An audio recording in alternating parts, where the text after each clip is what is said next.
دوستانو عجیب انصاف ده. نن خو به دا تعبیر زه ونه کم، لیکن هغه د غربیانو په نظام کې د جومات نه دا فتوا صادرېدله چې تصوف نشته. مولا را پسې و، مفتی را پسې و، شیخ را پسې و، هر چا به دا خبره کوله. اوس هم کوي یو تعداد کسان چې یاره تصوف په اسلام کې اساسي بنیاد نه لري. دوستانو دلته غټ غټ مشایخ ناست دي، زه یو ساده مولا یم، خو تاسو په ژبه تاسو عوامو ناست دی، دوی په اجازت یو درې نکتې خبرې کوم. دوستانو تصوف ځان ته مرجع لري، تصوف او طریقت ځان ته اساس لري، بنیاد لري.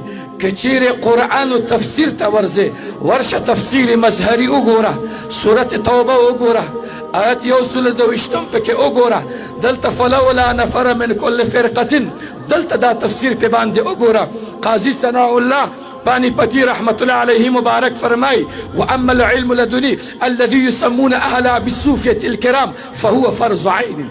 علم لدنی چې دغه اهل دغه شاګردان هغه تصوفیان خلک وای ادي تحصیل فرض عین ده. ګرانه که څه مشکل لري لار سره مظهري سره مشکل دی هرکه.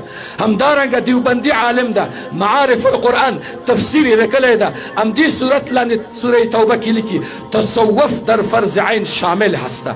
که چیرې د حدیثو میدان ته ورځې، تاسو بخاري شریف په باندې وګورئ، 450 حدیث ده. رسول الله صلی الله علیه وسلم مبارک فرمای: باخبره اوسیږئ د انسان په بدن کې یو ټوټه غوښه ده، که چیرې هغه ټوټه غوښه اصلاح شوله ټول بدن اصلاح کیږي، که چیرې هغه فاسده شوله ټول بدن فاسد کیږي.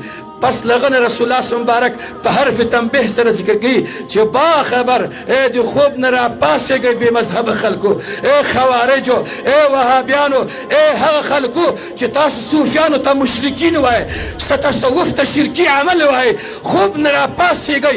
هغه خشي باندې چې اصلاح د قلب راځي، ټول بدن اصلاح کیږي، هغه څه ده؟ هغه قلب ده چې نن تعبیر په طریقې عالیه نقشبندي سره کیږي. لکه څرنګه چې جبرائیل علیه السلام مبارک د نبی کریم صلی الله علیه وسلم مبارک نه پوښتنه وکړه: اخبرني عن الاحسان. دلته جای په جای فیض الباری د شاه انور شاه کتاب ده په بخاري شریف باندې لیکلي ده: والطرق المشهوره في التصوف 4 مشهوره طریقې په تصوف کې څلور دي: سروردي او قادري او چشتي او نقشبندي شریف ده.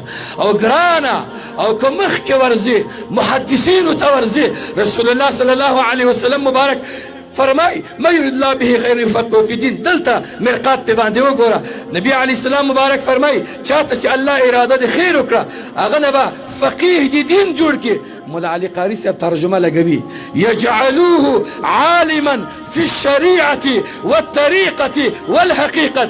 چاته چې الله اراده د خیر وکړه عالم د شریعت او طریقت او حقیقت نه جوړي. زمونږ په قندوز کې د عوام الناس اصطلاح ده طریقی مولا تی نه جوړیږي.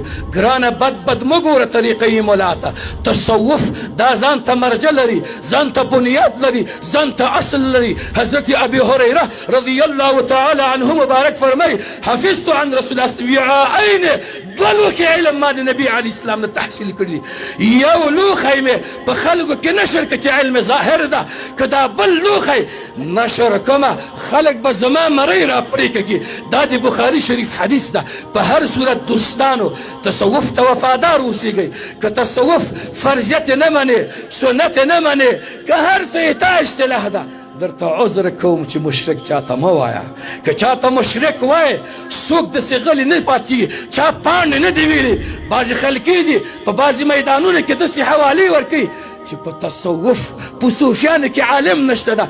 الحمدلله منګه قدري علمونه لرو، منګ غره غوندې علمونه داسې قدري علما لرو. په هر میدان کې زمونږ د اهل تصوف آزاده چلنجه ده چې هر څوک که چیرې خدای نه خواسته هغه تصوف چې قرآن و حدیث مفسرین فقهای زمونږ معرفي کوي. انشاءالله څوک مشکل ولري زمونږ قدري علما په هر ډګر کې هغوی ته حاضر دي.